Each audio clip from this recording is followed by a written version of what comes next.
Kaulah pembelaku, pada siapa aku harus takut. Yesus, kau perlindunganku. Ku tak gentar menghadapi musuh. Sekarang tegaklah kepalaku menghadapi lawanku yang berada di sekelilingku. Dan mulutku memuji pemajmur bagimu, bersorak bagi kebesaranmu.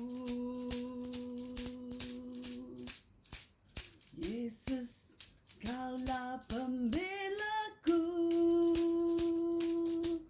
Ku tak gentar menghadapi musuh. Yesus, kaulah perlindunganku. Pada siapa aku harus takut. Sekarang tegaklah kepalaku menghadapi lawanku yang berada di sekelilingku. Dan mulutku memuji pemajmur bagimu, bersorak bagi kebesaranmu. Ya, Yesus adalah pembela kita, penolong kita. Ya, kalau kita di dalam tempat kehakiman, Yesus menjadi peguam pembela kita. Ya. Dalam Yohanes 1 Yohanes babak 2. 1 Yohanes babak 2 ayat 1. Dia berkata, Yesus Kristus penolong kita. Anak-anak aku, ya. Aku menulis surat ini kepada kamu. Yohanes menulis surat ini kepada kita, memberitahu kita supaya kamu tidak berdosa. Ya. Tetapi jika ada seseorang yang berdosa, kita mempunyai seorang pembela, iaitu Yesus Kristus yang adil. Dia akan memohon bagi kita di hadapan Bapa. Ya. Melalui Kristuslah dosa kita diampunkan, dan bukan dosa kita sahaja, tetapi juga dosa semua orang. Ya, kalau kita menerima penyelamatan Yesus Kristus, kita menerima seorang iman agung, ya, menerima seorang pembela bagi kita. Ya, kita tahu Yesus Kristus sudah disalibkan, ya, dan mati, dan pada hari ketiga dia sudah bangkit. Dia sudah mati untuk semua orang. Tetapi adakah kita mau menerima penyelamatan ini? Ya, maukah kita menerima penyelamatan ini supaya dia boleh menjadi pembela kita?